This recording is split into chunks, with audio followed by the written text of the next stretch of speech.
Shalom, on est ensemble, alléluia, comme prévu. Et je vous salue tous dans le nom de Jésus. Je salue tous qui vont me suivre partout, en France, à Londres, en Angleterre, en Afrique, en Amérique. Soyez bénis. Alléluia. Avant de commencer, je veux que nous puissions écouter un chant qui va nous édifier comme nous savons le faire. Alléluia. Merci Seigneur. Connectez-vous. On est ensemble. Amen. Bienvenue à vous. Depuis Paris. Gloire à Jésus. Le Dieu Tout-Puissant. Alléluia. On est ensemble. Merci Jésus. Savourons ces chants. Amen.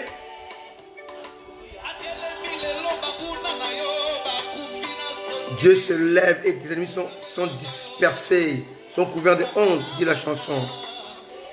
On est ensemble. Merci Jésus. Merci Adonai.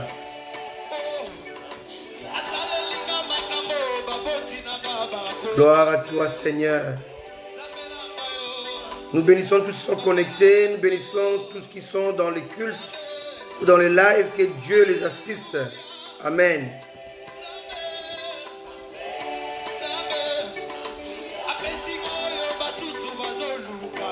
Merci Jésus. Merci Adonai. On sera béni aujourd'hui, bien-aimé. C'est un message très fort. Amen. Alléluia.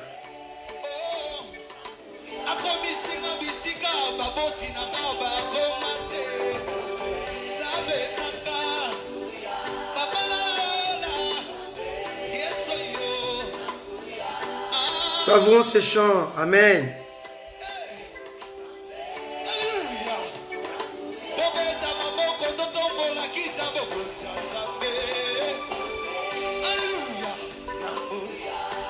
Dieu Tout-Puissant. Alléluia, dit la chanson. Merci Jésus.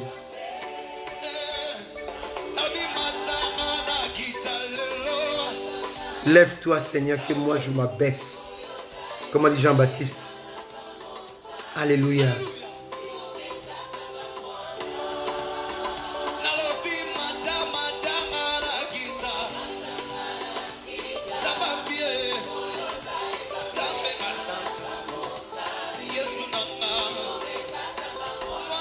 Alléluia. Sois élevé que je m'abaisse Seigneur. Plus de toi, moins de moi.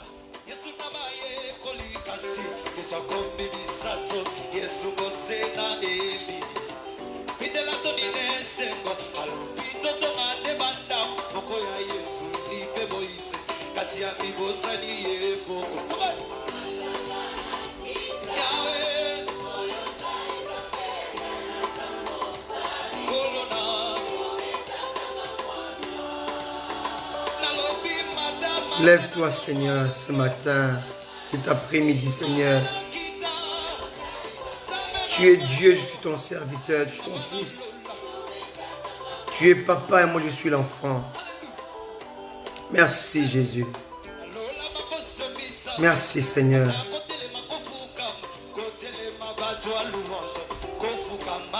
Merci Jésus.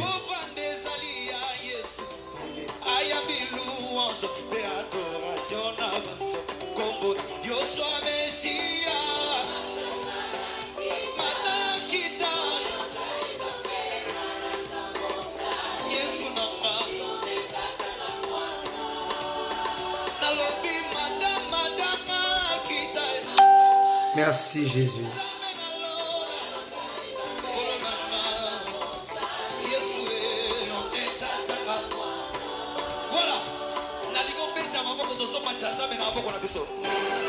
Alléluia.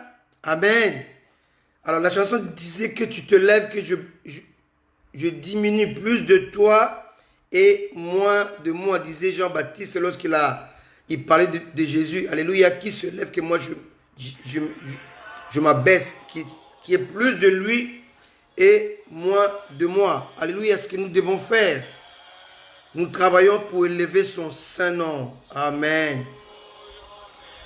Gloire à ton nom. Aujourd'hui, cet après-midi, c'est dimanche. Comme je vous ai promis, j'aimerais parler avec vous sur la partition de Rebecca. Amen. Aujourd'hui, nous parlerons d'un sujet qui est devenu souvent sujet à caution parce que cette histoire est mal comprise par beaucoup de serviteurs de Dieu, beaucoup d'enfants de Dieu. Ils comprennent très mal cette histoire de la Bible. Et comme ils comprennent très mal, et ils l'interprètent à leur manière, et par conséquent, leur interprétation est erronée. Je ne prétends pas avoir la science infuse, mais je crois que lorsqu'on a l'Esprit de Dieu, on ne peut pas apporter la contradiction dans ce que Dieu a dit. Amen, dans sa parole. La parole de Dieu ne peut être contradictoire à aucun moment. C'est impossible. Amen. Lorsque nous trouvons une contradiction, cela veut dire que nous sommes ignorants de quelque chose. Lorsque nous lisons la parole de Dieu, que nous voyons qu'il y a une sorte de contradiction, et ce n'est pas Dieu qui apporte la contradiction, ce n'est pas la parole de Dieu qui est contradictoire, mais c'est plutôt nous qui la lisons, nous qui la comprenons très mal. Amen. Et cette histoire qui est relatée dans Genèse 27 fait partie justement de sujets à caution dans beaucoup de cœurs, beaucoup de têtes, beaucoup d'esprits, beaucoup d'interprétations aujourd'hui. Et par la grâce de Dieu, j'aimerais bien que nous puissions partager cette histoire qui va vraiment nous bénir. Voilà pourquoi je l'ai intitulé La partition de Rebecca. Et ceux qui m'ont suivi dimanche dernier, vous verrez qu'aujourd'hui c'est la suite en fait. C'est la suite de ce qui s'est passé exactement entre Rebecca, Jacob et Ésaü, ainsi que Isaac, le père. Que je l'ai expliqué dimanche dernier sur les deux mentors. Alors Rebecca était le premier mentor de Jacob parce qu'elle avait reçu la révélation au sujet de son futur, du futur de Jacob. Amen. Mais Isaac avait ce qu'on appelle la responsabilité parce qu'il était le prééminent, il était celui qui détenait la prééminence. Amen. Ceux qui me suivent depuis quelques semaines, vous comprenez de quoi je parle. Parce que je parlais de Genèse chapitre 3, verset 15.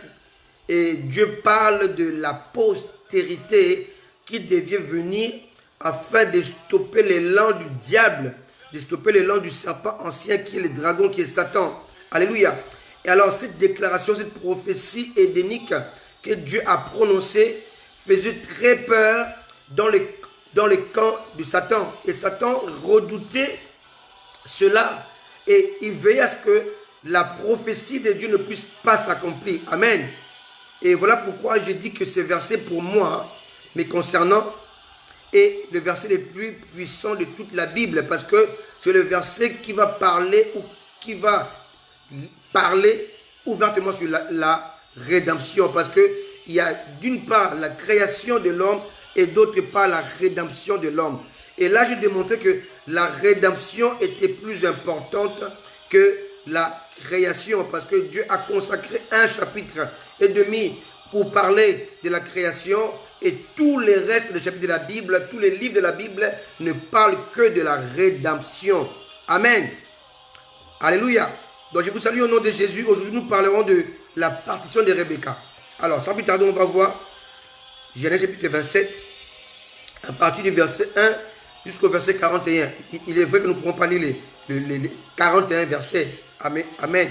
Mais on va sauter des versets juste pour que nous puissions avoir la compréhension. Mais vous, chez vous, lisez vraiment chapitre 27 de la Genèse de 1 jusqu'au verset 41 pour mieux comprendre de quoi il s'agit. Amen.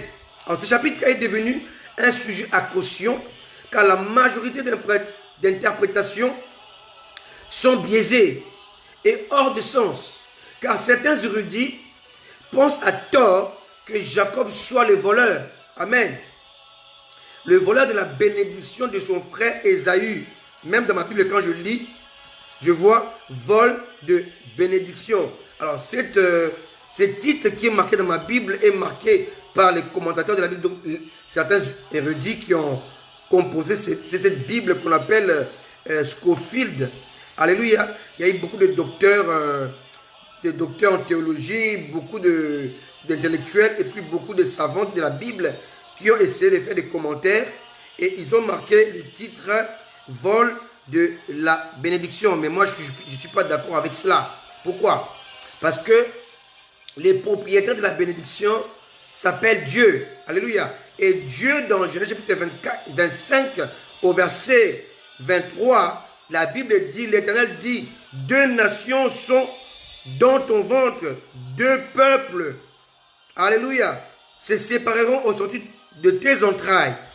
Un de ces peuples sera plus fort que l'autre, et le plus grand sera assujetti au plus petit. Bien-aimé, la Bible est claire. Le propriétaire de la bénédiction, celui qui bénit, l'Éternel des armées, le Dieu Tout-Puissant, Yahweh, celui qui bénit, a déclaré à Rebecca que c'est lui qui devait hériter de sa bénédiction.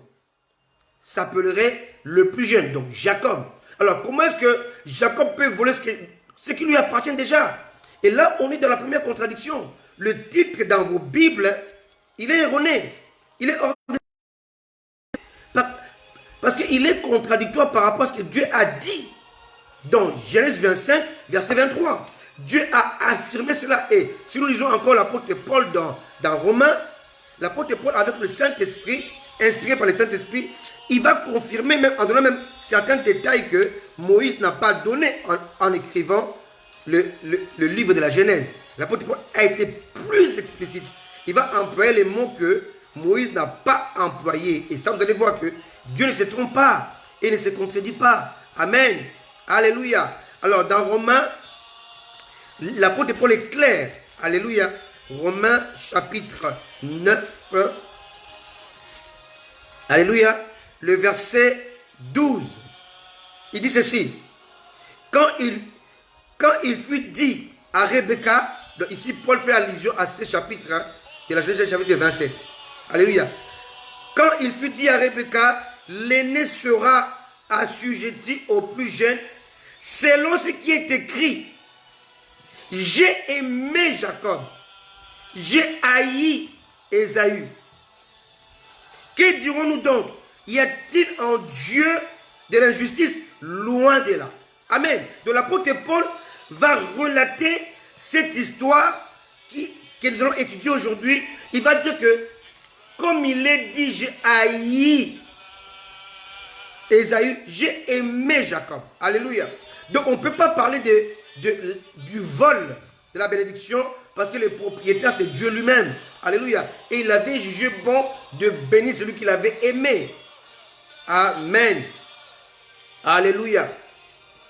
Gloire soit rendue à Dieu. Amen. Donc là, je vais vous souligner dessus qu'il n'y a pas eu vol. Donc on ne doit pas croire à ce qui est écrit. D'ailleurs, le titre ne fait pas partie de la parole de Dieu. C'est un ajout que les hommes mettent pour aider les lecteurs de la parole de Dieu de comprendre l'histoire.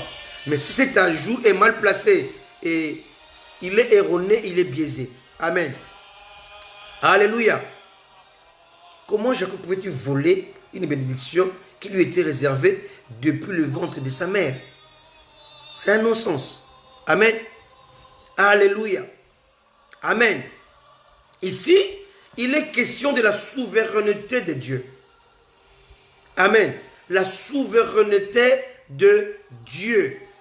Cette volonté souveraine de Dieu devait obligatoirement passer par le canal du détenteur de la prééminence, c'est-à-dire Isaac.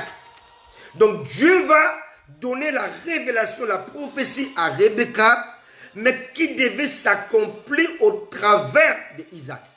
Isaac n'a rien reçu parce qu'Isaac avait seulement invoqué Dieu, mais Rebecca a consulté Dieu. Alléluia. Donc Rebecca est rentrée dans l'intimité de Dieu. Pourquoi? Parce que les enfants se battaient depuis le ventre de Rebecca. Alors Rebecca était mal à l'aise. Elle est partie consulter Dieu parce qu'il y avait la guerre. Donc la guerre que vous allez vivre ici dans ce chapitre-là a commencé depuis le ventre. Alléluia. Donc 40 ans plus tôt. Parce que n'oubliez pas que lorsque Isaac a invoqué Dieu par rapport à sa femme qui était stérile, c'est écrit dans Genèse chapitre 25, alléluia, Isaac avait 40 ans.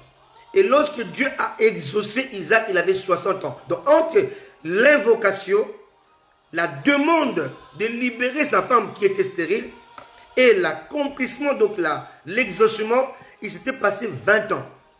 Alléluia. Donc pendant ces 20 années-là, Jacob avait invoqué. Mais au bout de 20 ans, lorsque Rebecca était tombée enceinte, le combat a commencé. Et Rebecca va consulter Dieu 20 ans après l'invocation d'Isaac. Lisons parmi les lignes. Alléluia. C'est clair.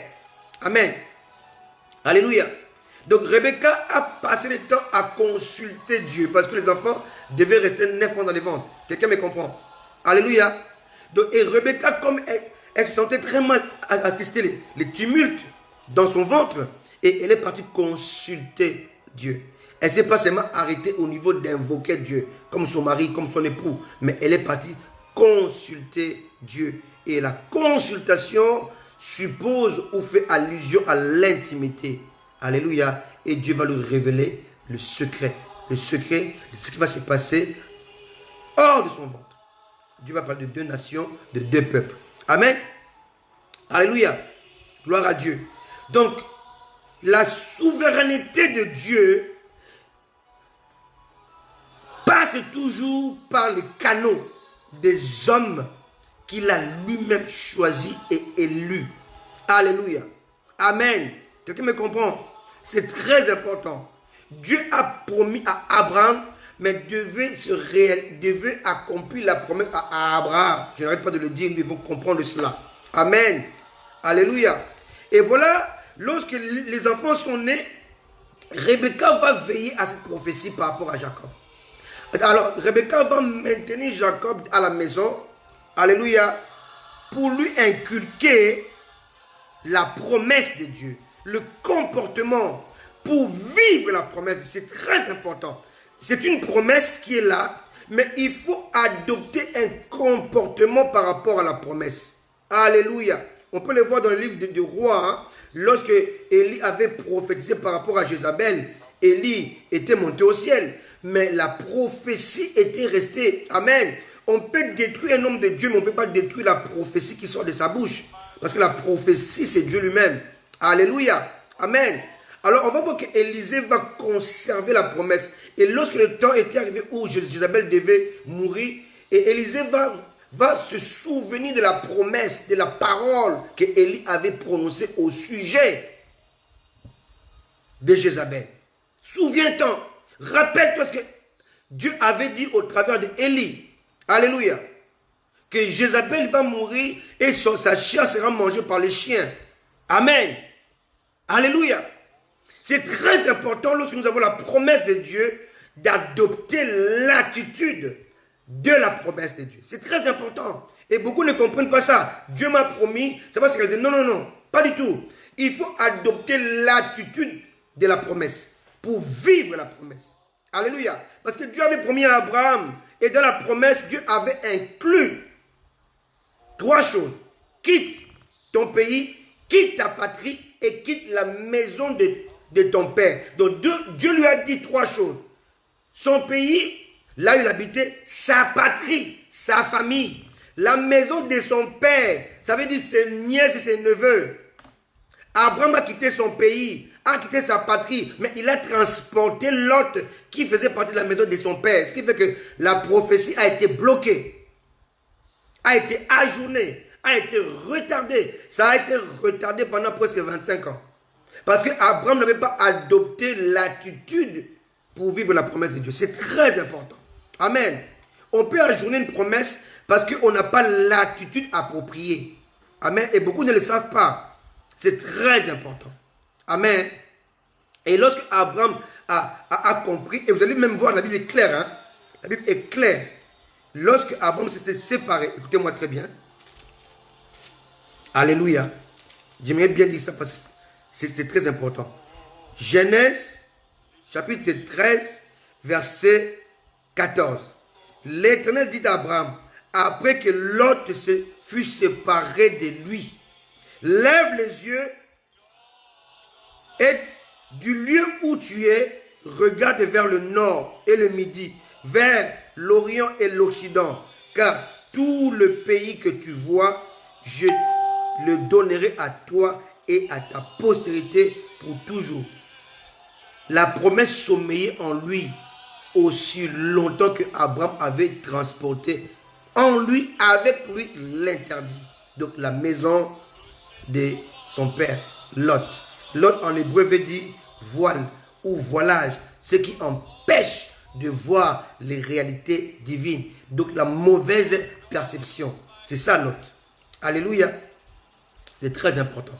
Lorsqu'Abraham s'est séparé de Lot, Dieu est venu. Et quand il est parti avec Lot, Dieu s'est caché. Il s'est éloigné. Dieu lui donne la promesse, il désobéit à la promesse et Dieu s'éloigne de lui. Mais quand il comprend, Dieu revient. Quelqu'un me comprend? Faisons très attention avec la promesse de Dieu. Amen. Donc Rebecca avait gardé la promesse pendant plus de 40 ans. Parce que cette histoire se passe lorsque les enfants ont 40 ans. Lisons Genèse chapitre 26, verset 34. En tout cas, ils avaient 40 ou plus. Ésaü, âgé de 40 ans, prit pour femme Judith, fille de Béri, l'Héthien, et Basmat, fille d'Élon, l'Héthien. Alléluia. Elles furent un sujet d'amertume pour le cœur d'Isaac et de Rebecca. Donc ici, on est 40 ans après la prophétie que Dieu avait donnée à Rebecca. Alléluia. Or, Isaac avait 60 ans quand les enfants étaient nés. Et là, les enfants, parce que c'était des jumeaux, ils avaient 40 ans chacun. Donc ça suppose que Isaac avait 100 ans. Amen. Donc Isaac était âgé de 100 ans quand ses fils étaient nés quand il avait 60 ans. C'est facile à faire comme calcul. Amen. Alors lisons Genèse 26, verset 1. Isaac devenait vieux et ses yeux étaient affaiblis au point qu'il ne voyait plus. Alors il appela Ésaü, son fils aîné, et lui dit, mon fils. Et lui répondit, me voici. Isaac dit, voici donc, je suis vieux, je ne connais pas le jour de ma mort. Maintenant donc, je te prie, prends tes armes, ton carquois et ton arc, va dans le champ et chasse-moi du gibier. Fais-moi un mets comme j'aime et apporte-le-moi à manger, afin que mon âme te bénisse avant que je ne meure. Alléluia. Donc ici, Isaac, c'est sans mourir. Il ne voit quasiment plus. Il est devenu aveugle. Il sent qu'il veut mourir. Son corps ne répond pas. Il a 100 ans. Ses yeux sont affaiblis. Et son corps est devenu faible. Il était affaibli. Il sent sa mort venir. Alléluia. Bien-aimé, si on lit la suite, verset 5, Rebecca écoute ce que Isaac disait à Ésaü son fils. Donc, Rebecca était derrière, était à côté, était à la porte. Elle écoutait les propos, les alarmants de son mari, de son époux. Amen. Rebecca va écouter et elle va jouer la partition tant pour Isaac que pour Ésaü et pour Jacob. Parce que c'était une femme qui était consacrée. Alléluia. Elle connaissait Dieu. Elle vivait dans l'intimité de Dieu, dans l'intimité avec Dieu. Et lorsqu'elle écoute les paroles alarmantes de son mari, elle savait que lorsque Dieu lui avait parlé, que Dieu devait faire passer la bénédiction ou l'effectivité de la bénédiction au travers les prononciations, les paroles d'Isaac. Mais elle s'est dit, mais attendez, Dieu, tu m'as dit que mon fils Jacob sera plus fort que mon fils Ésaü. N'oubliez pas qu'ici c'est une mère. Une mère ne pouvait pas haïr son fils. Donc, enlevez dans votre esprit que Rebecca haïssait Ésaü. Non, Rebecca voulait seulement obéir à Dieu. Alléluia. Et très souvent, lorsque nous voulons obéir à Dieu, les hommes qui nous entourent ont tendance à nous qualifier de détester nos familles. Celui qui n'aime pas sa famille ou qui néglige sa famille est pire qu'un inconverti. Vous devez savoir cela. Rebecca n'a jamais haï Ésaü. C'était son fils. C'était le fils de ses entrailles. Elle aimait autant Ésaü que Jacob. Mais ici, on est dans un cadre très particulier. Pourquoi? Si nous lisons le chapitre 28, verset 34 que je viens de lire, au verset 35, on va voir que lorsque Ésaü est parti prendre des femmes étrangères, que Dieu avait défendu, que Isaac avait défendu, que Abraham avait défendu au sujet d'Isaac, Isaac avait défendu au sujet de ses fils. Alléluia. La Bible est claire, elles furent un sujet d'amertume pour le cœur d'Isaac d'abord et de Rebecca. Donc ici, Rebecca veut favoriser Jacob, non pas seulement à cause de la prophétie, mais aussi parce que Jacob n'était pas marié. Jacob était dans la maison, il attendait le temps de Dieu. Alléluia. Il voulait d'abord écouter ses parents. Mais Ésaü n'a pas écouté ses parents, va prendre deux femmes et deux femmes étrangères. Et ça a causé dans le cœur d'Isaac et dans le cœur de Rebecca de l'amertume, de la tristesse. Et là, Rebecca va jouer une partition pour que la volonté de Dieu s'accomplisse. Alléluia. Ça n'a rien à voir avec une aimée Ésaü ou pas, non. Rebecca va défendre les intérêts de Dieu. Amen. Parce que d'une part, Ésaü l'avait déjà brisé, blessé. Parce qu'elle savait que lorsqu'on s'éloignait et on formait des alliances interdites, on s'éloignait loin de la promesse de Dieu. Quelqu'un me comprend? Il est ici question des intérêts de Dieu. Et non pas de l'amour partisan. Et non pas de la haine. Rien à voir avec la haine. Rebecca aimait Ésaü car c'était son fils. Isaac aimait Ésaü et Jacob parce que c'était ses fils. Mais Isaac avait l'amertume par rapport au choix de son fils bien-aimé Ésaü. Et selon la tradition hébraïque, c'était l'aîné qui devait hériter de la prééminence. Donc Isaac était bloqué dans cette tradition au lieu de comprendre la volonté de Dieu. Amen. Donc Rebecca écoutait et Rebecca va jouer sa première partition. Alléluia. Et sa première partition était dans le but de sauver son mari et pas dans le but de favoriser Jacob. Alléluia. C'est très important à comprendre. Alléluia. Donc Rebecca va jouer plusieurs partitions. La première, c'est que son mari annonce sa mort. Or, s'il annonce sa mort, c'est qu'il ne se sent pas bien. Deuxièmement, son mari est affaibli. Il ne voit plus bien, il ne voit quasiment plus. Il est devenu aveugle. Alléluia. Alléluia. Rebecca va jouer la partition d'abord de sauver Isaac. Pourquoi? Parce que Isaac a demandé une malédiction. Isaac va demander à son fils qui est désobéissant, qui ne veut pas de son Dieu, de lui faire à manger. Je l'appelle ça le repas de la mort. Alléluia. Alléluia. Alléluia. Rebecca se souvient de la promesse de Dieu. Et la promesse de Dieu était claire. Genèse chapitre 25, verset 23. À la fin, Dieu lui dit, le plus grand sera assujetti au plus petit. Donc Rebecca savait que ces paroles-là devaient être prononcées par Isaac, pas par elle. Elle était le premier mentor qui avait reçu la révélation. Mais le second mentor qui doit valider la révélation était Isaac. Or, Isaac, premièrement, n'appréciait pas Jacob. Il appréciait plus Ésaü.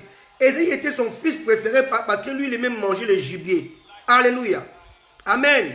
Donc, il était prêt à libérer la bénédiction qui appartenait à Jacob. Bien aimé, s'il y avait vol de bénédiction, c'était plutôt Isaac qui voulait voler la bénédiction de Jacob pour le donner à son fils Ésaü que Dieu n'avait pas choisi. Paul dit même que Dieu l'avait.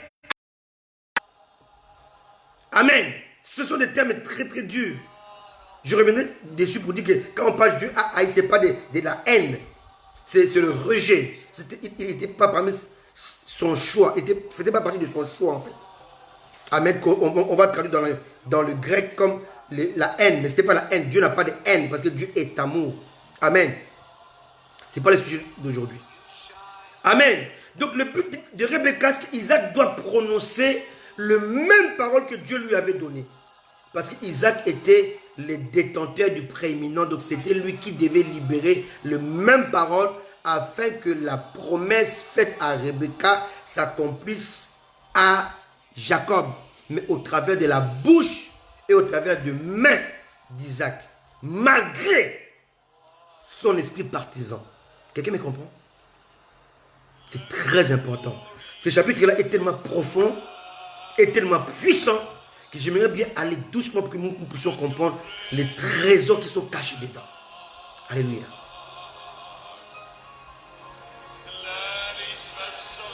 Merci Adonai. Gloire à toi. Merci Jésus. Merci Adonai. Alléluia. Excusez-moi, moi quand j'écoute cette chanson-là, souvent je m'arrête pour écouter encore parce que c'est la chanson qui me transporte dans le trône de Dieu. Alléluia.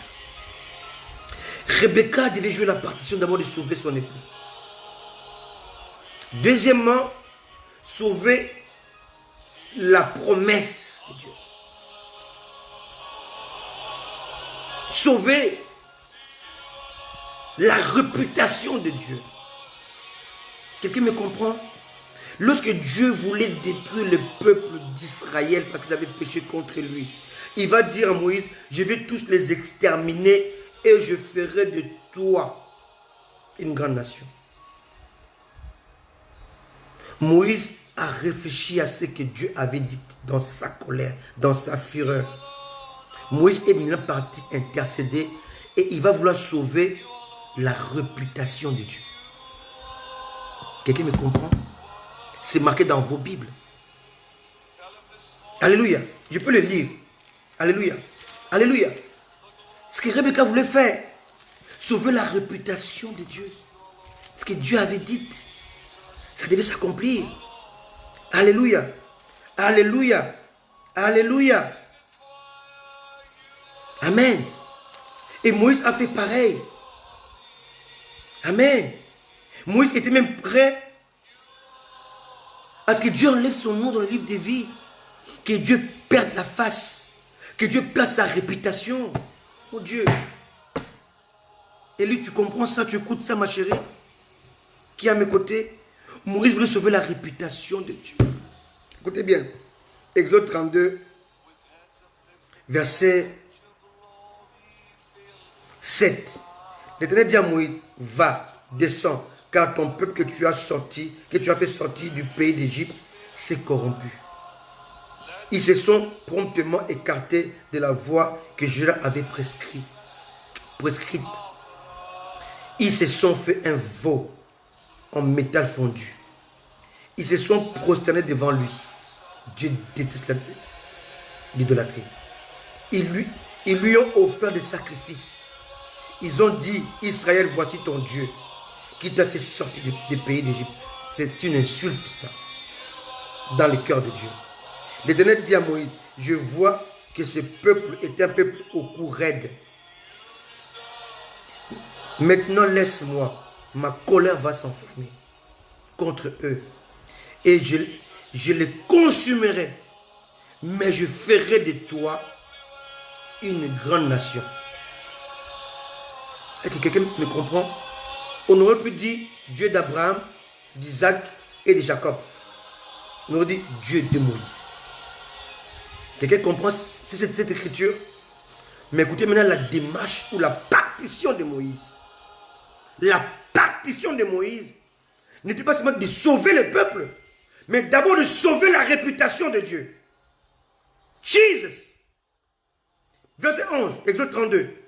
Moïse implorant l'Éternel, son Dieu, et dit, pourquoi, ô Éternel, ta colère s'enflammerait-elle contre ton peuple? Regardez bien la réponse de Moïse. Dieu avait dit, descends car ton peuple, Moïse lui a renvoyé, non, c'est ton peuple à toi. Ce n'est pas mon peuple à moi. Alléluia. Alléluia. Moïse commence à implorer Dieu afin de sauver sa réputation. Il dit, ne dis pas mon peuple, c'est ton peuple. Alléluia. que tu as fait sortir du pays d'Égypte.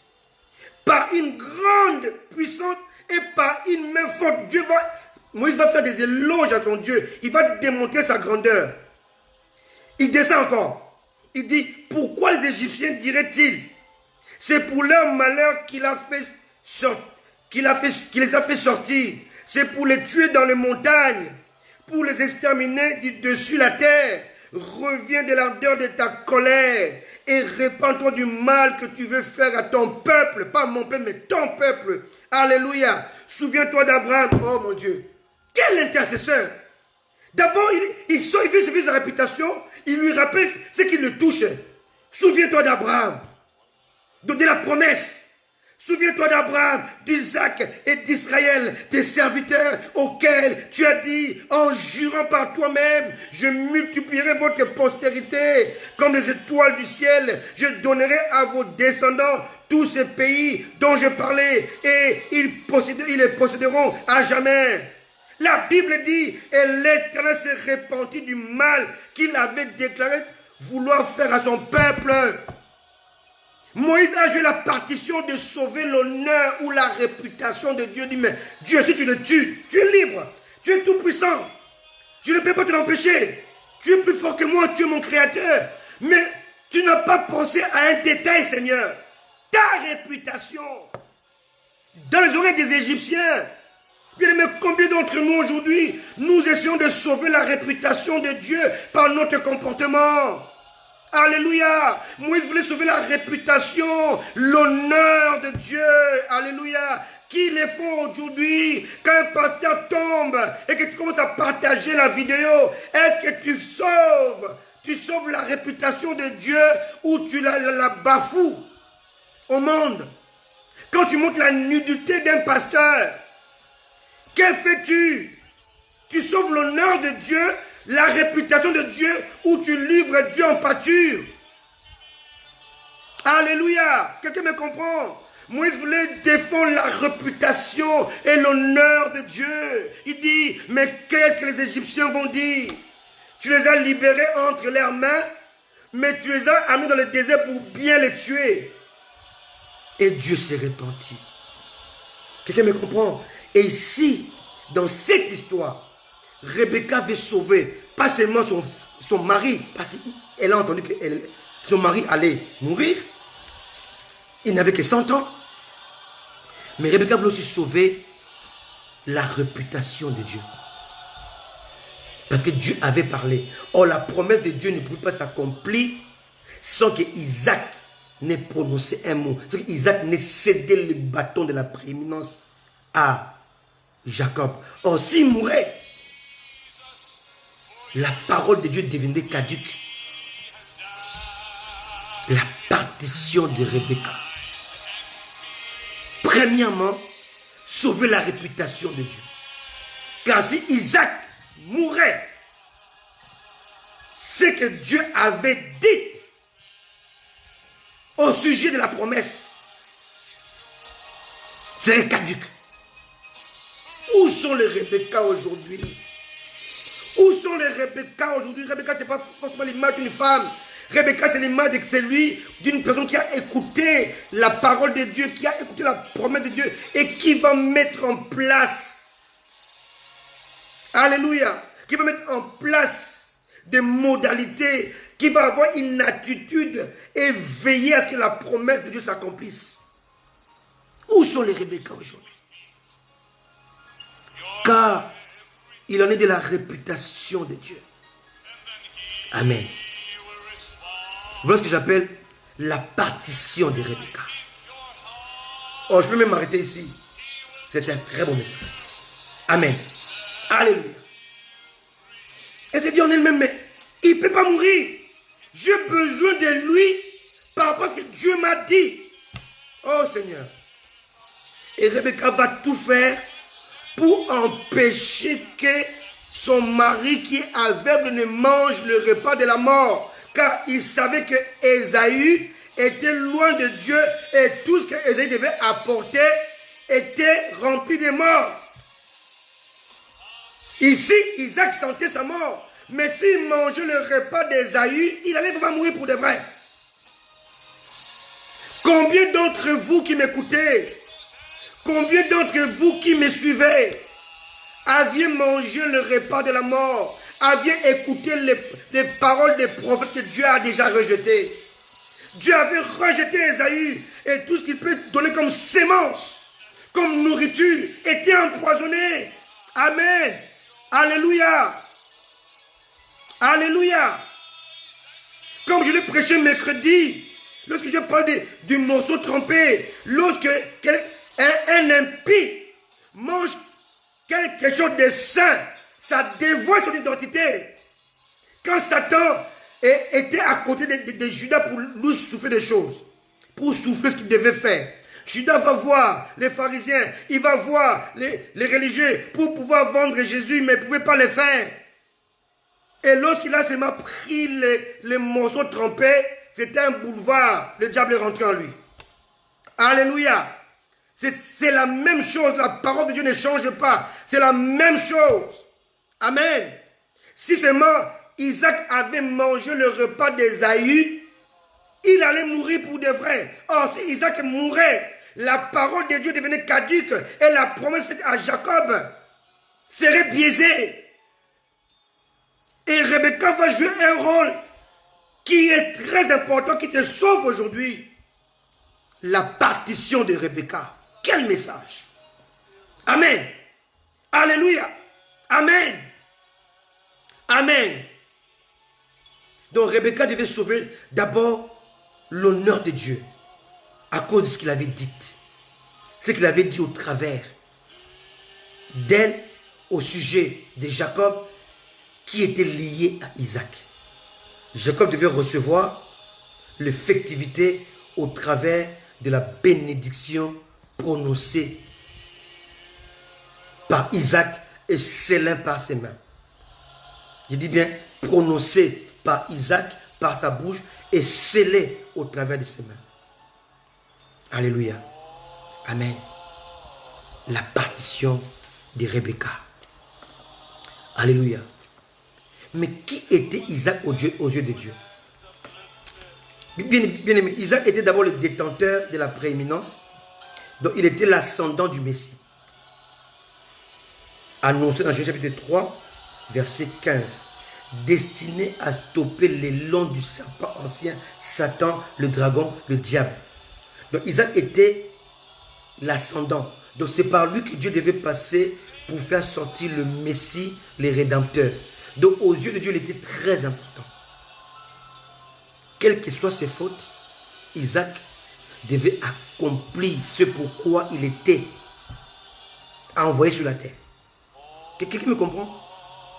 Donc vous devez savoir que Isaac était d'abord un sacrificateur. Cela vous surprend? Parce que beaucoup pensent que le sacerdoce ou la sacrificature a commencé seulement lorsque Moïse a établi le tabernacle et a consacré Aaron selon ce que Dieu lui avait commandé. Non! Non! Avant la loi dans laquelle Dieu devait établir le souverain sacrificateur et les sacrificateurs, avant cela, il y a eu plusieurs sacerdoces.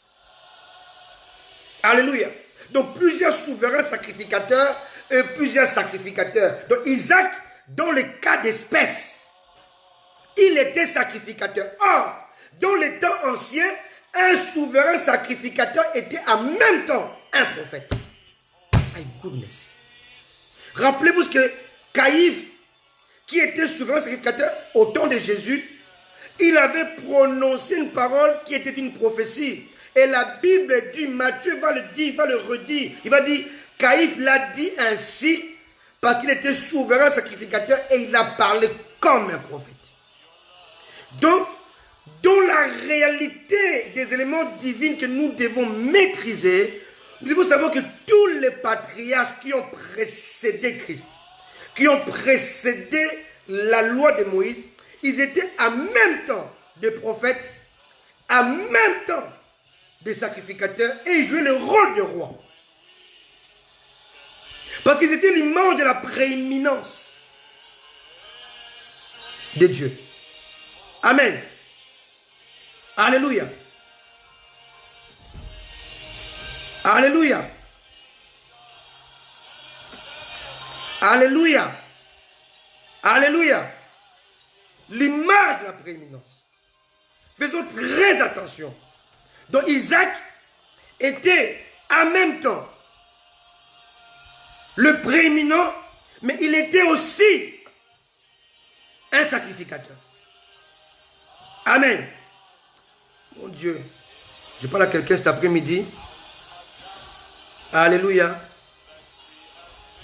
Alors laissez-moi, donnez-moi seulement 10 minutes. Je vais vous parler des sacerdoces ignorés. Parce qu'on ne peut pas comprendre les sacerdoces d'Isaac si on ne comprend pas les sacerdoces d'Éden. Le premier souverain sacrificateur relaté dans la Bible, c'est pas Aaron. Non.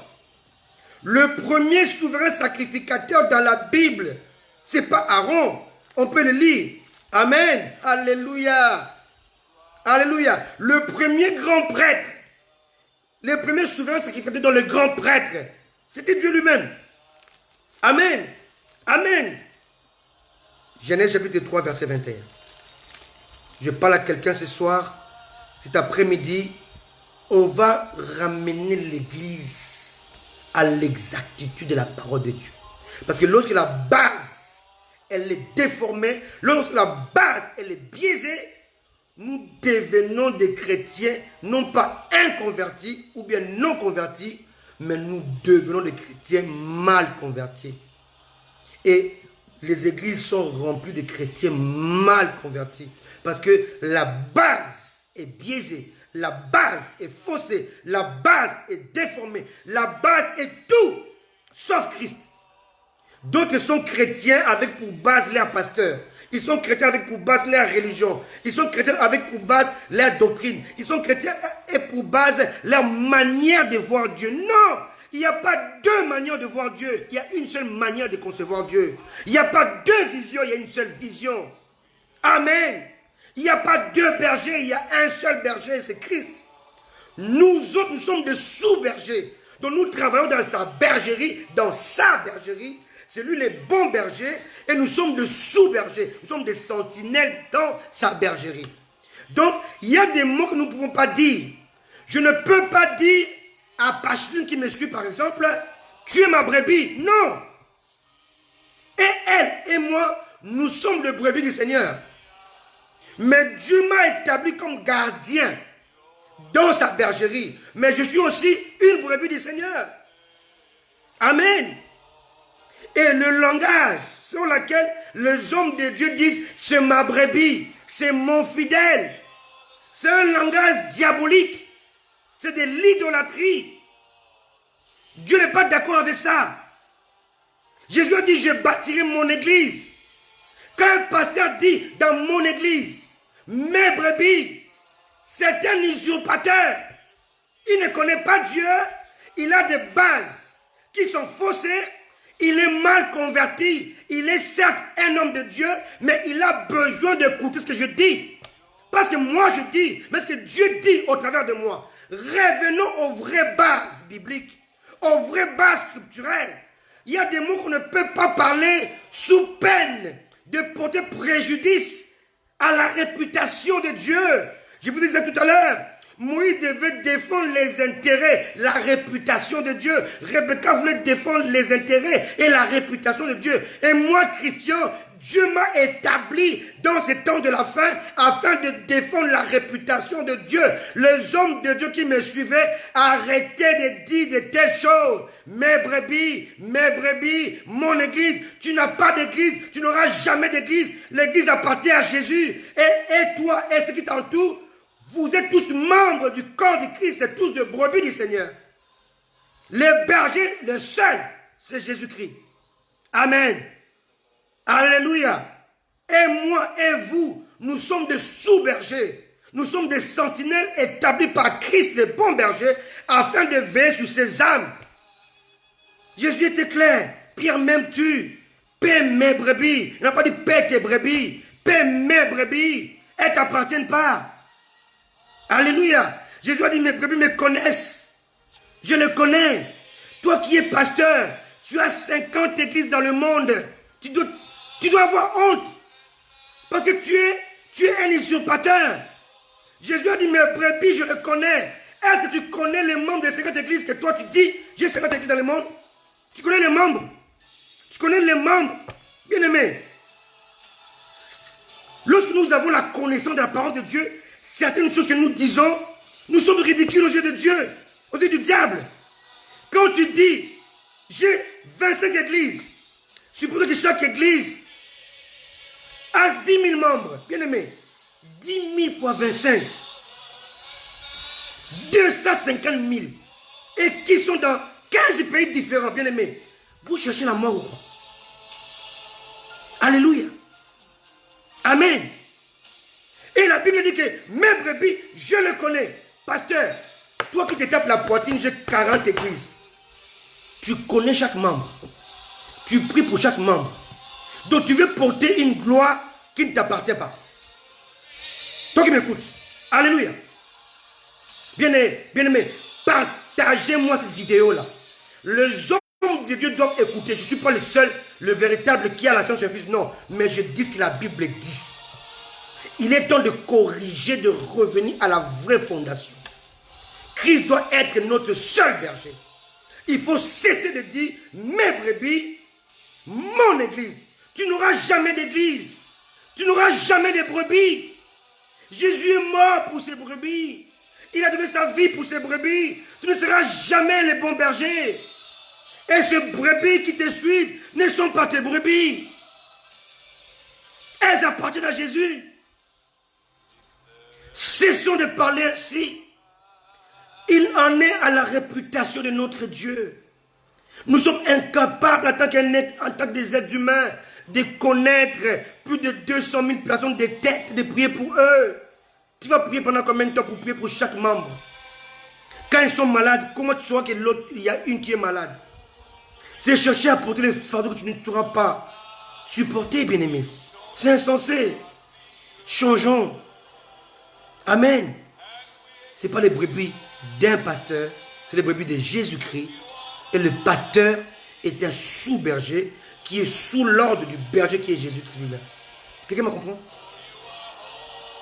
Parce que si ces bases-là ne sont pas dites, ne sont pas remises en place, les gens seront là, ils suivent Dieu, mais avec des bases erronées. Par conséquent, ce sont des chrétiens mal convertis.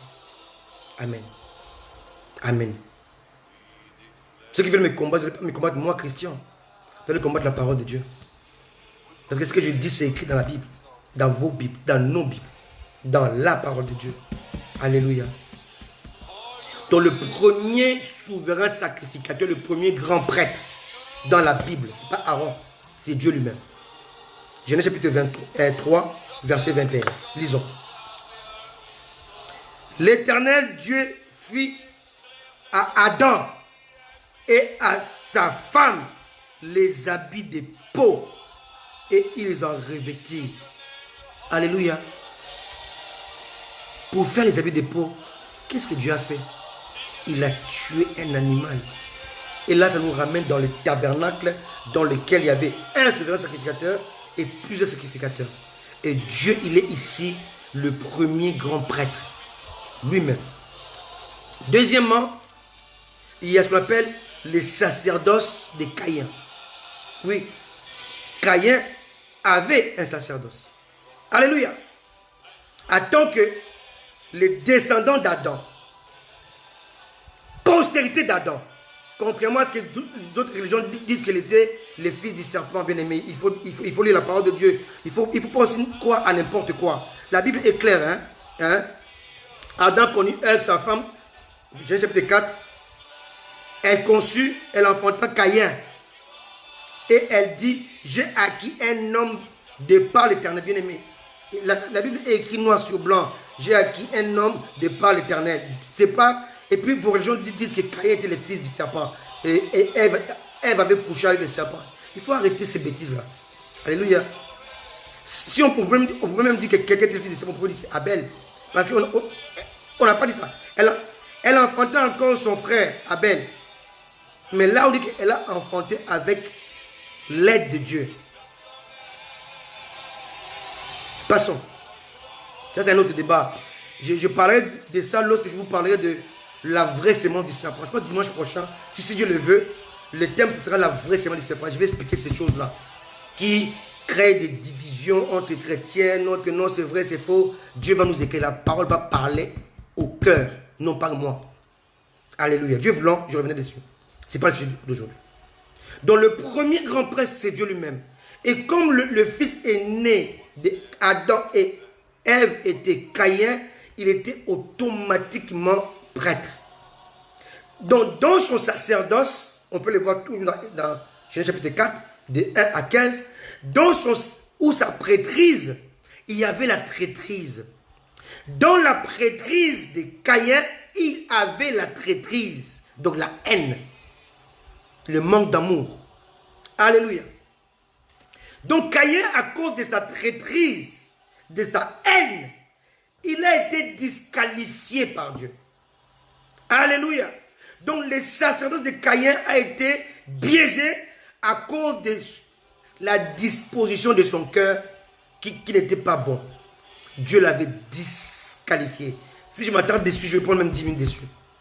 Ça serait un sujet que je revenais dessus, où je parlais que du sacerdoce de la Bible. Troisièmement, il s'appelle le sacerdoce d'Abel. Pourquoi Dieu l'avait disqualifié Caïn? Parce que Caïn ignorait l'exigence d'un sacerdoce. Parce que dans le sacerdoce de Dieu, le premier grand prêtre lui-même, la première exigence était verser le sang animal qui devient le substitut de l'homme pécheur. Alléluia.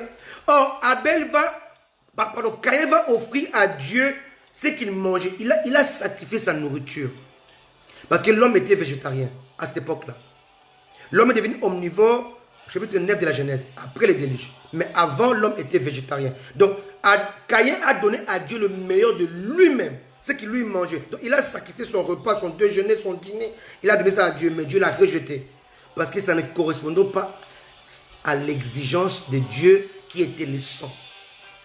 Abel a pris un animal. Donc Abel a été validé comme étant le sacrificateur de Dieu. Donc il a été après Dieu. On ne parle pas des sacerdoces d'Adam. Dans la Bible, je ne peux pas en parler. Mais là, on va voir qu'Abel était le premier grand prêtre après Dieu. Alléluia, en tant qu'humain. Alléluia. Et dans son sacerdoce, il avait compris la puissance du sang. Amen. Il avait sacrifié un animal.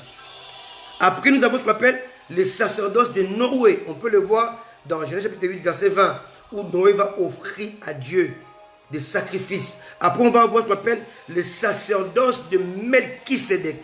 Si on lit Genèse chapitre 14, verset 17 à 20, on va voir qu'un homme était au roi de Salem, roi de justice, et il était aussi sacrificateur de Dieu. Je mets bien qu'on lise cette phrase-là. C'est très important. Parce que Melchisédek, c'était l'image du Christ anticipé.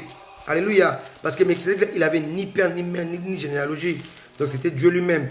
Donc on voit que ces histoires se passent avant Moïse. Et on voit qu'il existait des sacrificatures, de prêtrises. Alléluia. Alléluia. Amen. Genèse 14, verset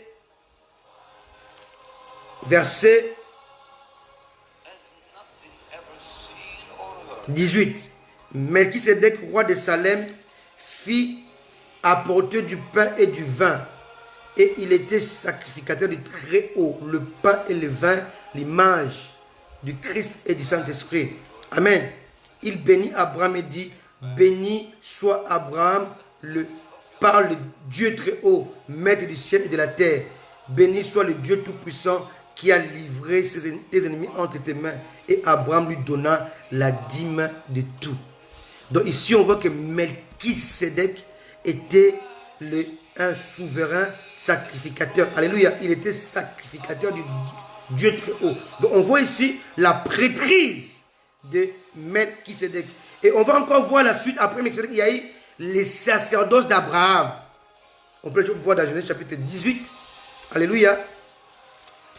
Alléluia. Amen. De 1 à 8. On va voir que lorsque Dieu est parti chez Abraham, Abraham lui a offert deux choses que nous voyons qui étaient exigées dans le sacerdoce d'Aaron. Alléluia. Très important. Genèse chapitre 18, verset 2. Il leva les yeux et regarda, et voici 3 hommes. Ils étaient debout près de lui. Quand il les vit, il courut au-devant d'eux, depuis l'entrée de sa tente, et se prosterna à terre. Et lui dit, Seigneur, si je trouvais grâce à tes yeux, ne passe pas, je te prie, loin de ton serviteur. Permettez qu'on apporte un peu d'eau pour vous laver les pieds, et reposez-vous sous cet arbre. J'irai prendre un morceau de pain pour fortifier votre cœur. Après quoi, vous continuerez votre route, car c'est pour cela que vous passez près de votre serviteur. Il répondit, fais comme tu l'as dit. Écoutez très bien maintenant. Abraham alla promptement dans sa tente vers Sarah et dit, vite, 3 mesures de fleurs de farine, pétris et fait des gâteaux.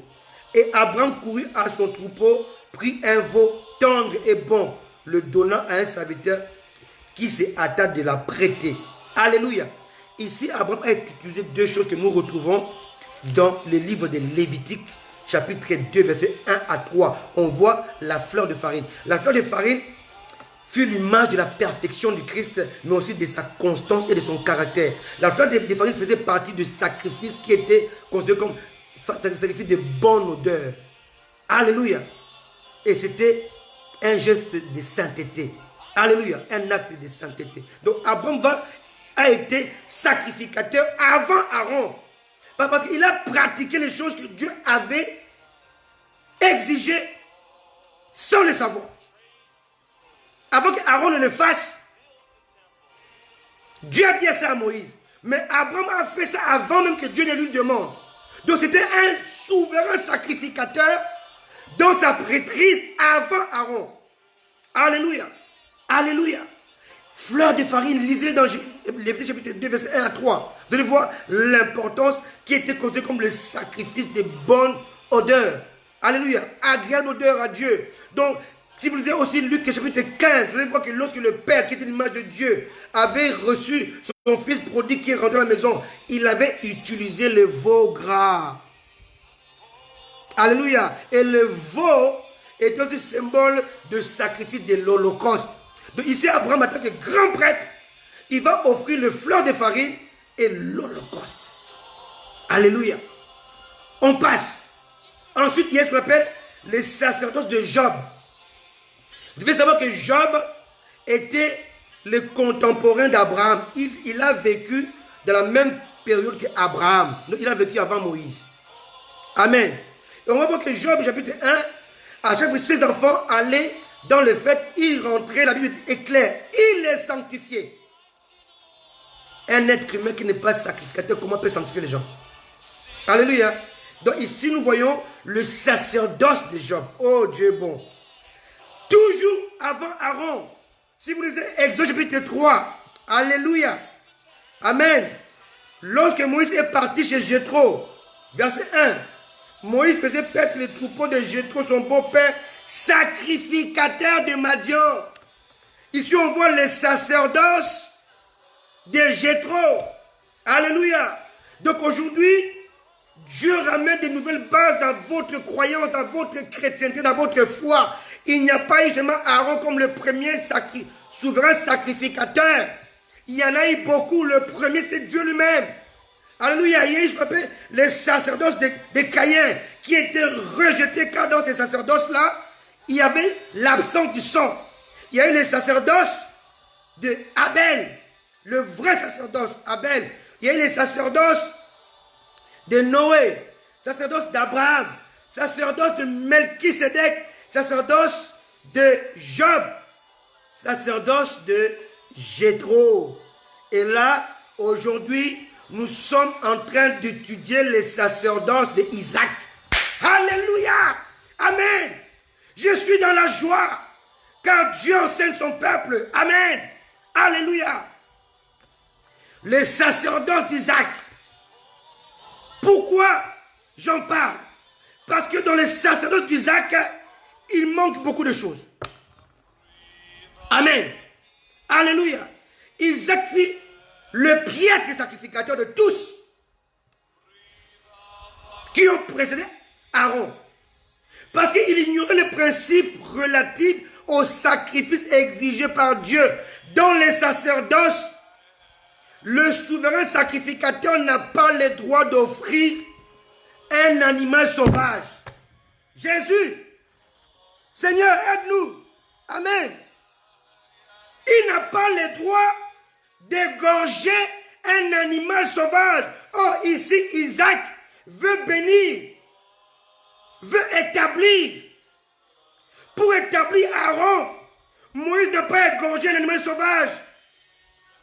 Alléluia.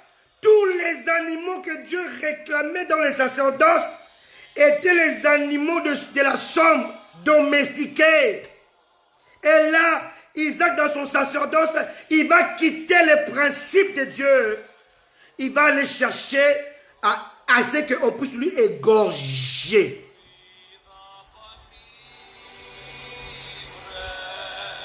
Alléluia. Abraham n'a pas égorgé le veau. C'est un serviteur. Alléluia. De même, Isaac ne voulait pas égorger cet animal. C'était le serviteur, donc Ésaü, qui devait lui égorger un animal sauvage. Bien aimé, c'est un sacrifice rejeté dans le principe de Dieu. Jésus. Quelqu'un comprend un peu? Alléluia. Rien que ça, on peut rester même une demi-heure dessus. Alléluia. Rien que ça. Rien que ça. Parce que l'animal qu'on égorge, il doit manifester l'innocence. La Bible dit qu'il était comme une brebis muette qui ne disait rien. Bien aimé, tu ne peux pas égorger un animal sauvage avant de l'avoir tué. Donc tu as déjà tué. Les instruments que Isaac a exigé que son fils utilise étaient tout sauf égorgé. Oh Jésus. Ah, Élie, le peuple de Dieu doit rentrer à l'école de Dieu. Parce que vous croyez à n'importe quoi, vous avalez n'importe quoi, vous buvez n'importe quoi. Et vous savez même pas que vous êtes dans un sacerdoce qui est rejeté par Dieu. Amen. Alléluia. Dieu avait exigé seulement les couteaux. Il fallait égorger l'animal vivant avant qu'il devienne sacrifice, soit d'expiation, soit d'action de grâce, soit de culpabilité, soit l'holocauste. Et l'animal qui était égorgé devait être un animal de la somme, parce que les animaux de la somme, lorsqu'on les égorge, ils ne disent rien. Mais un animal sauvage, tu ne peux pas l'égorger. Pour l'égorger, il faut l'attraper. Quand tu vas attraper une antilope, c'est quasiment impossible. C'est insensé. Est-ce que vous comprenez un peu? Alléluia. Alléluia. Les animaux que vous égorgez, qu'on devait égorger, étaient habitués avec les sacrificateurs. Il y avait la confiance. Mais un animal sauvage, il n'y a pas de confiance. Donc les éléments qu'Isaac a dit à son fils d'utiliser étaient en dehors du sacerdoce. Quelqu'un me comprend? Amen. Donc sa sacrificature ou sa prêtrise était biaisée. Amen. Il dit quoi? Prends tes armes, ton carquois, ton arc. Alléluia. Va dans le champ. Donc sors loin de l'environnement de Dieu. Va dans le champ. Or, on devait égorger à l'autel. Lui il dit va dans le champ. Donc dans le champ où se trouve le diable en fait. Et tu vas tuer l'animal avec la lance. Donc avant que tu puisses sacrifier cet animal là à moi qui dois te bénir, l'animal est déjà mort avec la lance. Or la lance était utilisée par les ennemis de Dieu. Rappelez-vous, David a dit à Goliath, tu te lèves contre moi avec lance et les javelots. Amen. Les instruments des païens. Donc ici, dans le sacerdoce d'Isaac, il y a des éléments qui prouvent que son sacerdoce était reprouvé par Dieu. C'était un piètre sacrificateur. Alléluia. Alléluia. Alléluia. Alléluia. Amen. Il voulait le gibier en lieu place de moutons, de chèvres, d'une brebis, d'un veau. N'oubliez pas que Isaac était très riche parce qu'il y avait beaucoup d'animaux dans sa maison. Il a refusé de sacrifier un animal qu'il possédait. Il veut manger quelque chose qu'il ne possédait pas. Voilà l'erreur de notre sacerdoce aujourd'hui. Nous voulons aller au-delà de nos limites. Là, pour beaucoup d'hommes de Dieu, parce qu'il est parti au-delà, il va toucher à la magie pour prophétiser et il quitte les sacerdoces de Dieu. Alléluia. Alléluia. Quelle erreur monumentale d'Isaac. Alléluia. Or, tous les patriarches, Abel, Abraham, Job, connaissaient la valeur du sacrifice d'un animal de champ.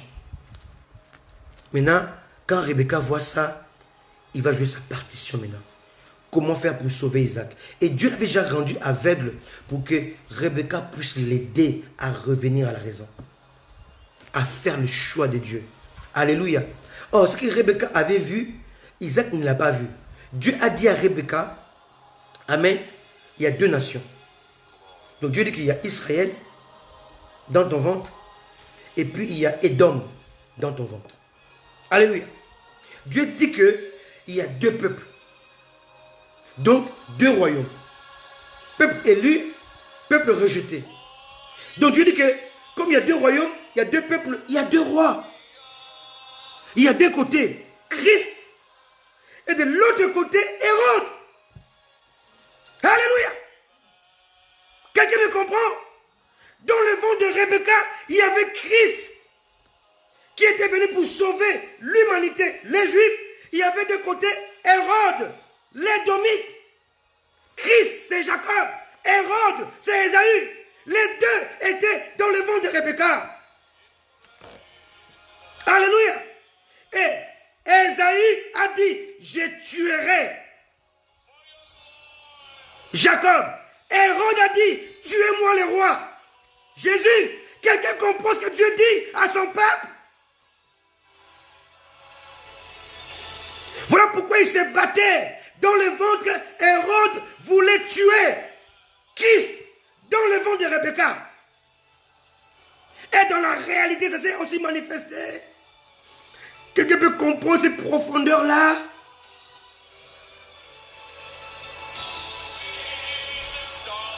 Alléluia. Alléluia. Il y a deux peuples, deux royaumes, deux rois. Christ, Jacob, Hérode, Ésaü. Et Ésaü veut à tout prix tuer Jacob. Hérode voulait régner seul. Il faut tuer l'enfant qui est né à Bethléem.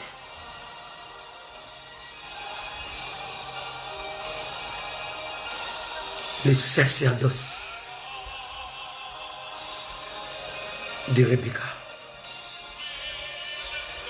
Je vais m'arrêter là aujourd'hui parce que c'est trop profond. Le but de Rebecca numéro 1 était de sauver la vie de son mari qui ne mange pas le repas de la mort. Et dimanche prochain, je vais vous démontrer comment Rebecca a réussi à sauver la vie d'Isaac. Je vais vous donner un avant-goût aujourd'hui. Lisons Genèse chapitre 35, verset 28. Genèse 35, verset 28.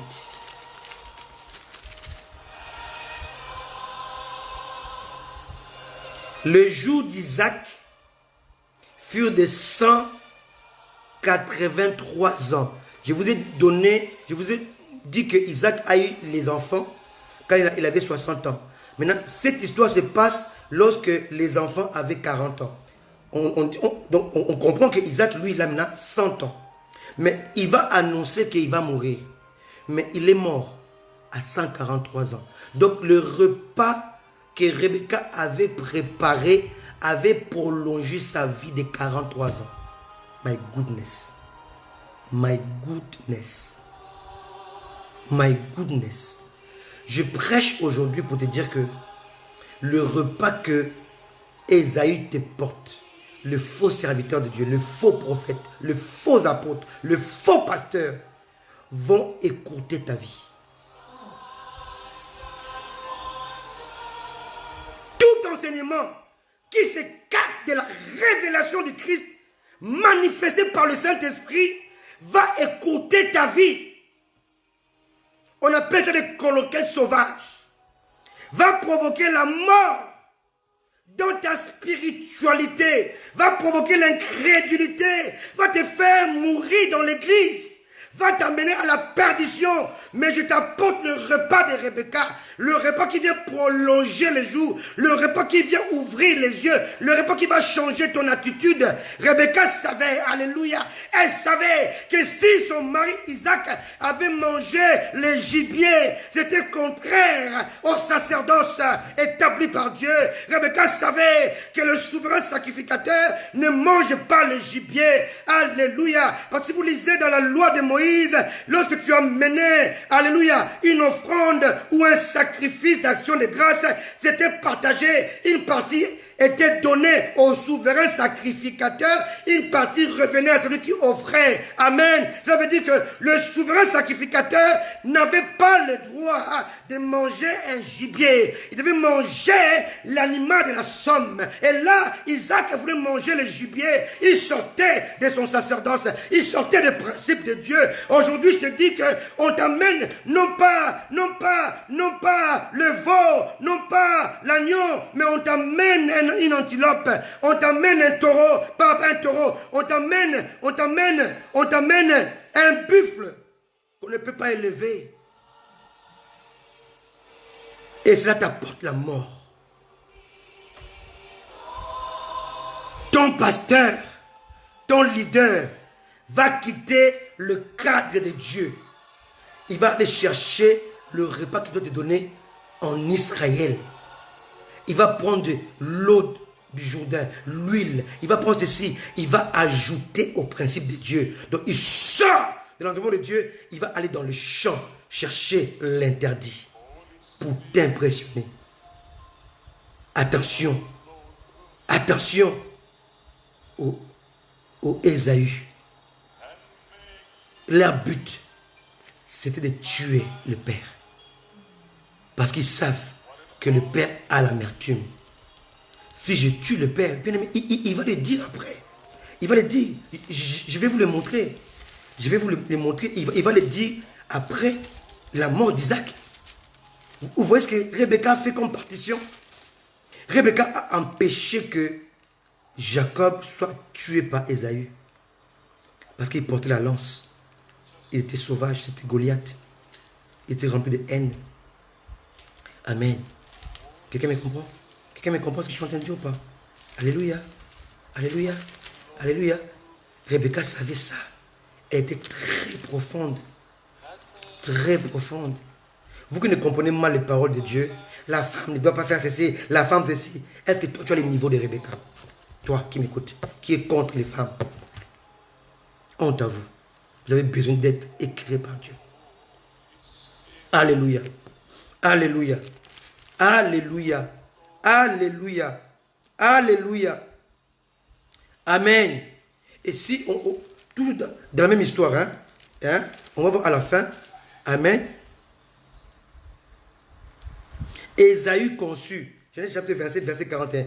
Ésaü conçut de la haine contre Jacob à cause de la bénédiction dont son père l'avait béni. Ésaü disait en son cœur, le jour du deuil de mon père vont approcher et je tuerai mon frère. Rebecca a sauvé Jacob de la mort prématurée qu'Isaac avait conçue dans sa pensée. Il a prolongé les jours d'Isaac. Parce que lorsque Jacob parlait, ils avaient 40 ans. Plus 43, ils avaient 43 ans. C'est la force de 40 ans et 40 ans, c'est pas la même chose. Dieu a attendu que Ésaü puisse se fatiguer avant de reprendre Isaac. Mais Isaac a prolongé ses jours à cause du repas de Rebecca, servi par Jacob. Donc la partition de Rebecca était extraordinaire. Cela a empêché le meurtre de Jacob par Ésaü. Cela a empêché à Isaac d'être un faux prêtre. Cela a empêché à Isaac de mourir prématurément. Et enfin, la partition de Rebecca était pour défendre la valeur et la réputation de Dieu. Que Dieu vous bénisse. Dimanche prochain, alléluia, je vais expliquer par A plus B, inviter les gens.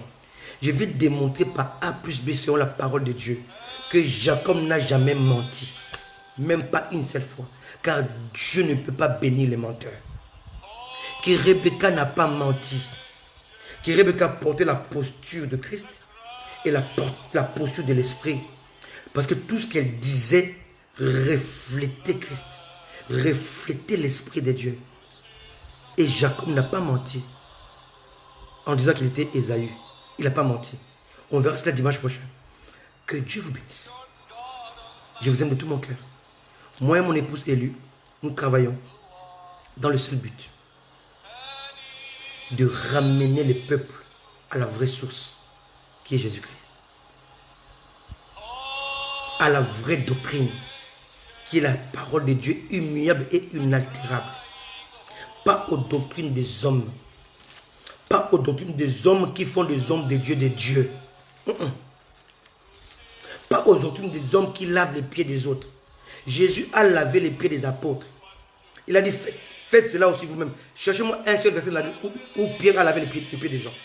Un seul verset. Où Paul a lavé les pieds de Pierre. C'est nulle part. Et pourtant Jésus a dit, faites-le entre vous.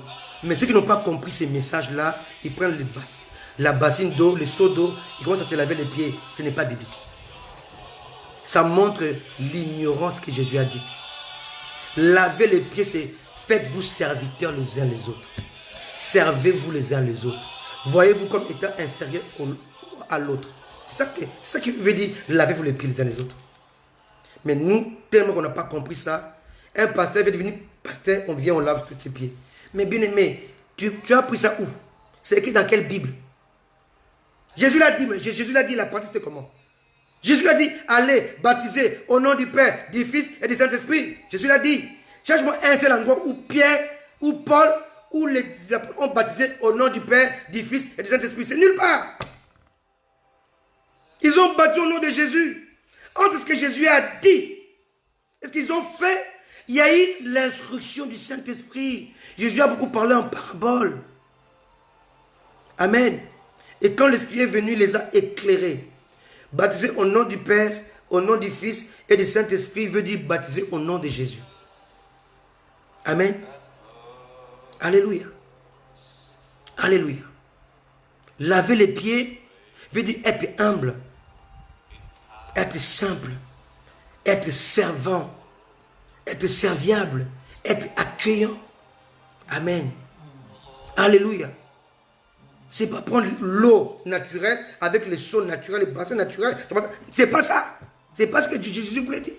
La preuve, quand l'Esprit est venu, aucun apôtre a lavé les pieds de son ami. Aucun. Voilà un peu les doctrines dans lesquelles on nous amène aujourd'hui.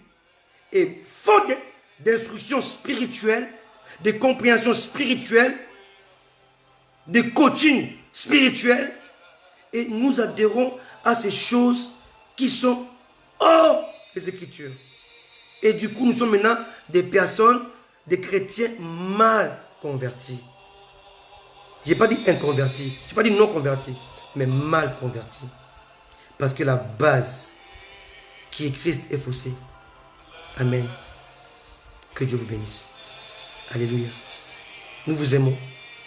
Dimanche prochain, on va voir la deuxième partition de Rebecca la troisième, la quatrième partie de Rebecca.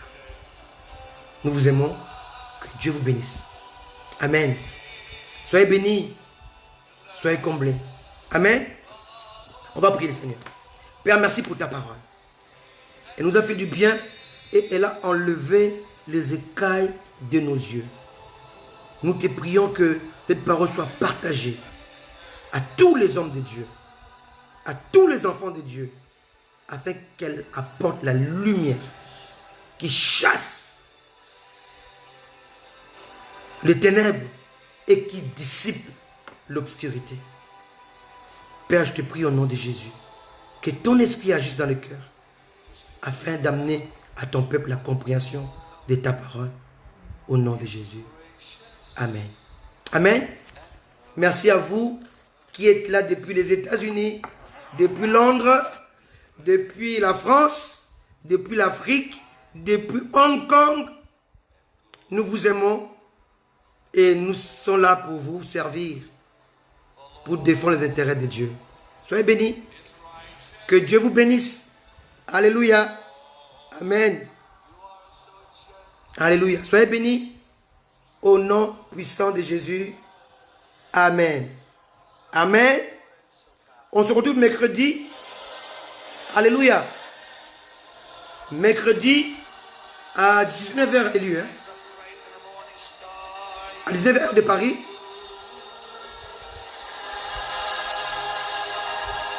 18h de Londres.